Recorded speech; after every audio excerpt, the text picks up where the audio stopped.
Virginia. The crews are hard at work clearing the roads for those heading out the door. For a closer look at the cleanup operations that are underway, we're joined now by our good friend Alex Liggit with Virginia's Department of Transportation. Good morning to you, Alex. We appreciate you taking the time out to talk with us because we know that you're busy. What are the road conditions right now looking like in Northern Virginia?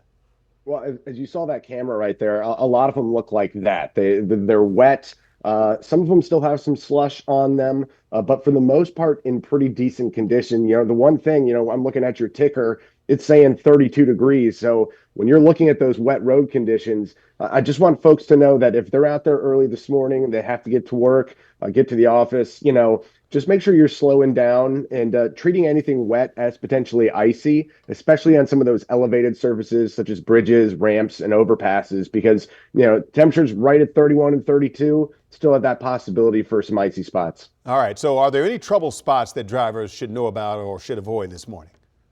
Thus far, we haven't had too many complaints out there. Actually, speaking to some of my folks internally this morning, we were able to demobilize a little bit earlier, so that was good. Looking at some of the snowfall reports from the Weather Service in our area, Northern Virginia, we had anywhere from 2 to 5 inches, but for the roads, there was just a couple inches of slop. So it was a little bit easier to push. Well, a lot easier to push than the last storm, but yes. Yeah, a little easier this go around.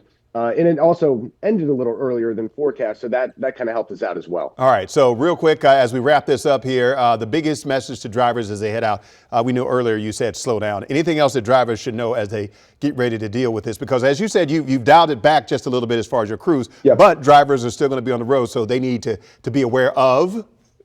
Well, I think most part, just let us know if there are any issues out there. And easy ways to do that, you can submit a ticket to my.vdot.virginia.gov, or you can call 800-4ROAD, and someone will answer. You can say, hey, look, there's an icy patch here. There's a tree down branch in the roadway here. Just let us know what's going on so we can get out and clear it pretty quickly. All right, Alex Liggit with the Virginia Department of Transportation. Thank you so much for joining us this morning. We appreciate your time. Thanks for having me.